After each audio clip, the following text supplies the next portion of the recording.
सभी विद्यार्थियों को नमस्कार। विद्यार्थियों, हम पिछले क्लासेस में जो मंगर दूसरा पाठ के बारे में हम चर्चा कर रहे थे, जिससे मंगर से संबंधित कई सारे विषयों की जानकारी हमने प्राप्त की। तो किस तरह से वे गुस्सा होकर घर में रह गया और उसकी पत्नी बकौलिया समझाने लगी और लेखक के चाचा दरवाजे पर आकर खड़े होकर उसे समझा बुझा कर किसी तरह से हल लेकर वो भी क्योंकि लेखक के चाचा आगे जाते हैं, उनके पीछे पीछे मंगर भी हल लेकर चला निकलता है। यह आधी रोटी की बचत क्या? तो आधी रोटी की बात यहाँ पर मंगर कहा, तो उसके बारे में यहाँ पर कहते हैं क्या बचत क्या है, इसे समझना आपने। इसे मंगर का ख़ास इजारा समझिए। यहाँ गांव भर में हलवाहे को एक रोटी मिलती, मंगर के लिए 1.5 रोटी मिल जाती। यह भी रोटी सुहन्नी की हो और अच्छी पकी हो। तो जो भी मंगर को यहाँ पर रोटी मिलती खाने के लिए, वो बहुत अच्छी भी होना चाहिए और वे काली भी नहीं जलना चाहिए। तो अच्छी तरह से रोटी ही वे खाता है। उस पर कोई तरकारी भी ज़रूर हो। चखने के लिए रोटी को तरकारी भी होना ज़रूरी है, क्योंकि मंगर किसी का कच्चा नमक नहीं खाता। तो मंगर की सभी शर्तें पूरी उस घर में होती थी, लेकिन यह 1.5 रोटी वह खुद खाता, ऐसा आप नहीं समझे। देखिए, 1.5 रोटी की यहाँ पर बात आई, तो क्या वो 1.5 रोटी खुद खा लेता? दूसरे मंगर जो गांव के दूसरे लोग आते तो किसान उनको सभी 1 रोटी, लेकिन मंगर को 1.5 रोटी। आखिर ये 1.5 रोटी क्या करता था? देखिए, यहाँ पर हम देखेंगे क्या वे आधी रोटी अपनी अर्धांगिनी के लिए ले जाता? अर्धांगिनी मतलब यह कि अपनी पत्नी को ले जाता? नहीं, आधी को 2 टुकड़े कर दोनों बैलों को खिला देता। देखिए विद्यार्थियों, यहाँ पर हम ये विषय को जानकारी करना है किस तरह से यहाँ पर वो मंगर 1.5 रोटी में 1 रोटी वे खाता और आधी रोटी को 2 टुकड़े बनाकर दोनों बैलों को खिला दिया करता था। यह आधी रोटी फिर मेरे ही घर में लौट आती। तो लेखक कहते हैं आधी रोटी बस मेरे ही बैलों को खिलाकर वो आधी रोटी बस मेरे ही घर लौट आती, लेकिन वो 1 रोटी ही खा लिया करता। लेकिन इसमें कोई काट कपच हो नहीं सकती थी। महादेव मुँह थाके और मैं खाऊं, यह कैसे होगा? मंगर के लिए ये बैल नहीं, साक्षात महादेव थे। देखिए, मंगर की दृष्टि में यहाँ पर वे महादेव कहता था। अरे, अगर मुझे हल लेकर मुझे काम करना है तो इन बिना बैलों के मैं अपना काम नहीं कर सकता। तो इसलिए ये मेरे लिए देव हैं, महादेव हैं, तो उनके बिना मैं कैसे खा सकता हूँ? तो ये उसके विचार थे। एक आध बार बात बहुत बढ़ गई तो मंगर मेरा गांव छोड़कर चला गया। देखिए, एक दिन कुछ ऐसी घटनाएं आ गई तो गुस्सा आकर वे गांव छोड़कर ही चला गया। लेकिन गांव में रहते उसने दूसरे का परिहत नहीं पकड़ा। देखिए, गांव में ही रहा, लेकिन दूसरे के घर पर काम पर नहीं गया। दूसरे गांव में भी यह जम नहीं सका। गांव छोड़कर दूसरा गांव गया, वहाँ भी जम नहीं सका। तब तीसरा गांव देखा और अंत में मारा फिर मेरे गांव लौट आया। तो कहीं भी उसे उतना अच्छा नहीं लगा, तो फिर से लौटकर भी मेरे ही घर आया। शायद मेरा घर ऐसा उसे कद्रंधा नहीं मिला, कहीं भी मेरे घर जैसा उसे शायद नहीं मिल सका। मंगर का स्वभाव रूखा और बेलौसा रहा है। किसी से लल्लो चप्पो नहीं, लाई लपटाई नहीं, 2 ठूक बातें, चौठूक व्यवहार। तो भी न जाने क्यों मंगर मुझे शुरू से ही नन्हे की नज़र से देखता रहा और वो स्नेहता उसके अंदर छिपी थी। तो लेखक यहाँ पर कहते हैं जैसे ही वो मुझे किसी दूसरे तरह नहीं, अपना एक दोस्त की तरह, स्नेहता की तरह मुझे वे देखता ही रहा है। तो शायद इसलिए कि मेरे बाबूजी उसे बहुत मानते थे। हर उस कार्य को भी यहाँ पर बाबूजी माना करते थे। अब भी कहता है, मालिक थे हमारे मंजरे बाबू, वह मेरी तकदीर फूटी। और शायद इसलिए भी कि मैं बचपन से ही टुहर हूँ। देखिए लेखक यहाँ पर कहते हैं, मंगर कहता है मेरे बाबूजी के बारे में, अरे मेरे मालिक वो थे जो हमारे मंझले बाबू, वो मरे, मेरी तकदीर टूट गई। जैसे ही वे मरे मेरी तकदीर पता नहीं क्या हो गई। तो इस तरह से वे बाबूजी के बारे में कहने लगा। माँ मर गई, पिताजी चल बसे, तभी तो उसने अपना पवित्र कंधा मुझे दिया। जैसे ही मेरे माता पिता मरे तो बाद में मुझे अपने कंधे पर बिठाकर वे कहीं घुमाया करता था।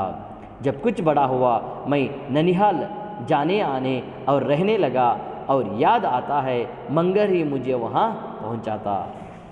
तो लेकर कहते हैं जैसे ही माता पिता मरने के बाद मैं अपने ननिहाल यानी अपने नानी के घर चला गया, तो जैसे ही मैं कभी भी वहाँ पर जाता और फिर यहाँ पर लौट कर आता तो इसे ले जाना और लेकर आना, तो वे अपने कंधे पर बिठाकर शायद मुझे एक बच्चे जैसा वो मुझे देखता रहा।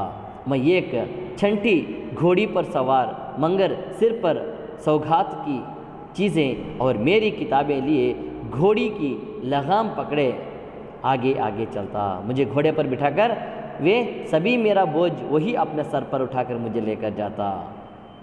और कहते हैं जहाँ नीच ऊंच ज़मीन होती, कहीं मैं घोड़ी से गिर ना जाऊं, बगल में आकर एक हाथ से मुझे पकड़ भी लेता। तो उसके बलिष्ठ हाथ के उस कोमल स्पर्श का अनुभव आज भी कर रहा हूँ। तो ये यहाँ पर लेखक अपने मन के विचारों को कहीं अच्छी तरह से यहाँ पर बताने की चेष्टा कर रहे हैं। मंगर किस तरह से उस लेखक के माता पिता मरने के बाद उनकी सेवा किया। देखिए फिर आगे कहते हैं लेखक, ज्यों ज्यों बड़ा होता गया घर से मेरा संबंध टूटता गया। यानी कि बड़ा होते होते मैं घर से ही घर आना धीरे धीरे बंद कर दिया, क्योंकि ननिहाली में ही रहने लगा। और बकौल मंगर मैं तो अपने ही घर का मेहमान बन गया। लेकिन जब जब 2-4 दिनों के लिए घर जाता, मंगर को उसी रूप में और उसी पेशे में मैं देखा किया करता।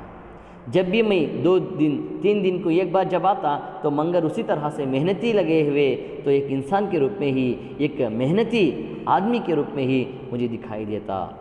कपड़ों से मंगर को बहशत रही है। हमेशा कमर में भगवा ही लपटे रहता। भगवा यानी एक टॉवेल लपटे रहता। उसे धोतियाँ मिली हैं, धोती बांधकर एक टॉवेल भगवा कमर में बांध कर रहता था। और गोवर्धन पूजा के दिन हर साल एक नई धोती लिए बिना वह बैल के सींगों में लटकना बांधता क्यों? तो यहाँ पर कहा जाता है जैसे ही उसकी गोवर्धन पूजा होती, यानी कि जो एक त्यौहार, जो यहाँ पर बैलों का जो त्यौहार आता है, तो उस समय बैलों को सींगों को संवारने से पहले ही वो धोती लेना नहीं भूलता था। और कहते हैं यूँ भी बाबा और चाचा साल में जब तब पुरानी धोतियाँ उसे दिया करते थे। मेरी शादी में जब लेखक की शादी होती, देखिए यहाँ पर लेखक कह रहे हैं, जब मेरी शादी में मंगर के लिए नया कुर्ता भी बना था, लेकिन धोतियाँ हमेशा उसके सिर का श्रृंगार रही, जिन्हें वह मुरेटे की तरह परेटे रहता। और कुर्ता जब मेरी किसी कुटमोती में वह संदेश लेकर जाता, तभी उसकी देह ढूंढता। यूँ साधारणतः वह हमेशा नंगा धड़ंग रहता। और मैं कहूँ मुझे उसका शरीर उस रूप में भी बहुत अच्छा लगता। आज एक कलाकार की दृष्टि से कहता हूँ, मंगर को खूबसूरत शरीर मिला था। देखिए मंगर दिखने में एक खूबसूरत शरीर के साथ एक अष्टपुष्ट, एक बहुत घनिष्ठ इंसान, उसका शरीर शायद भगवान ने उसे दिया था। तो फिर कहते हैं लेखक आगे, काला कलूटा फिर भी खूबसूरत, सौंदर्य को रंग साजी और नक्काशी का मजमुआ समझने वालों की रुचि में समझ नहीं पाता। यह कहने की गुस्ताखी के लिए आज भी मैं माफ़ी मांगने को तैयार नहीं। मंगर का वह काला लकुटा शरीर एक संपूर्ण सुविकित स्वीकृत मानव पुतले का उत्कृष्ट नमूना ही लग रहा था। लगातार की मेहनत ने उसकी मांसपेशियों को स्वाभाविक ढंग से उभर रखा था। उसके मांसपेशियाँ इतने मजबूत हो गए थे क्योंकि वे हर समय मेहनती करते करते उसके शरीर के मांसपेशियाँ पुष्ट हो गई थी। पहलवानों की तरह उनमें वह अस्वाभाविकता उभर नहीं आई थी। जांघें, छाती, भुजाएं सब में जहाँ जितनी गठन और उभर चाहिए उतनी ही उसे थी। ना कहीं मांस का लौंदा, ना कहीं सूखी खाट। एक सुडौल शरीर पर स्वाभाविक ढंग से रखा एक साधारण सिर था। मंगर के शरीर का ख्याल आते ही मुझे प्राकृतिक व्यायाम के हिमायती मिस्टर मूलर की आकृति का स्मरण हो जाता है।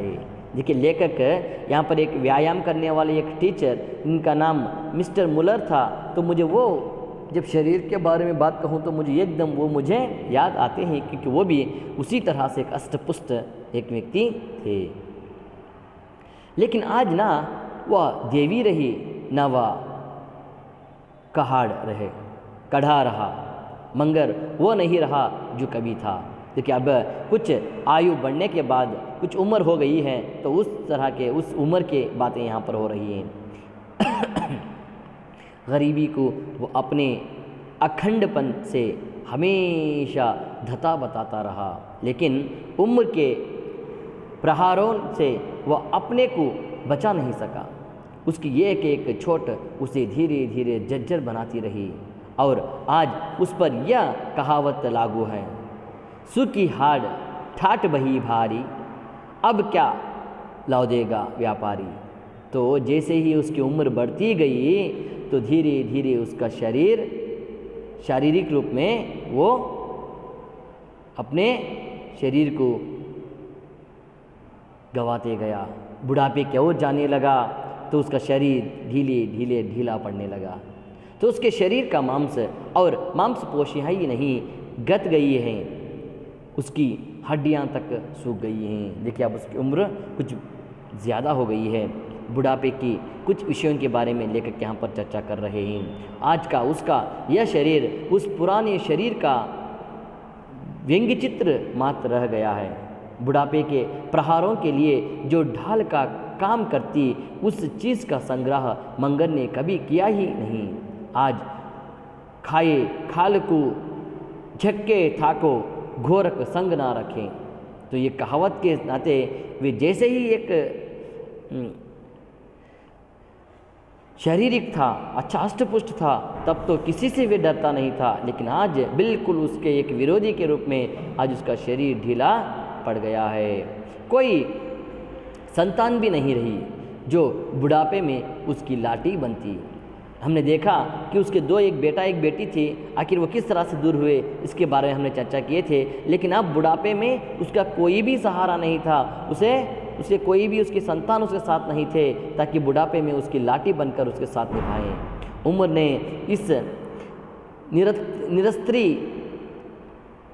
कचहीन योद्धा पर वे सभी जुल्म ढाए जो ढा सकती थी, मगर बुढ़ापे के कारण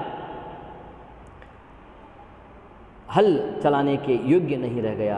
अब जैसे ही वे बुढ़ापे की ओर गया तो हल का काम करना उसके हाथ से नहीं हो सका। तो कुछ दिनों तक उससे कुछ फुटकर काम लिया गया, लेकिन यह भी ज़्यादा दिनों तक नहीं चल सका। जो कुछ भी उसके हाथ से हो सका उस काम को लिया गया, लेकिन धीरे धीरे वह कार्य भी वह करने में असफल रहा। तो जिससे अब एक ही उपाय रह गया था, उसे पेंशन मिले। क्योंकि इतने सालों से एक घर में काम किया था, तो लेखक कहते हैं शायद उसे अब पेंशन मिलने का समय आ गया था। लेकिन हलवाहों, यथार्थ अन्नदाताओं के लिए पेंशन की हमारे अभागे देश में कहाँ व्यवस्था है, और व्यक्तिगत दया का दायरा तो हमेशा तंग रहा है। तो लेखक कहते हैं ऐसे व्यक्ति को हम यहाँ पर पेंशन देना है, लेकिन दूसरे यहाँ पर उद्योगियों को तो मिलता है, लेकिन हलवाओं को या किसानों को कभी भी हमारे ये अभाग देश में इस तरह का व्यवस्था उन्हें नहीं है, तो अब ये भी मिल ना सका। फिर मंगर में जली हुई रस्सी की तरह वही ऐंठन और शायद गर्मी भी ज़्यादा थी, जिससे दया का बादल हमेशा ही उससे दूर दूर भागता रहा है। क्योंकि वह हष्टपुष्ट था तो वो किससे नहीं डरता था। आज अगर उसे में सहायता के लिए कोई भी लोग नहीं आते थे, क्योंकि वह सबसे ही वे गुस्सा किया करता था। दया का बादल चाहता है आशीर्वादों की शीतल सहत और मंगर के शब्दकोश में उसका सर्वथा अभाव ही समझिए। तो इसके बदले आज भी वही बेलौस बातें, झिड़कियों की आंच जो पानी ही नहीं खून को भी सुखा दे। तो आज भी बुढ़ापे में भी उसी तरह से गुस्सा था।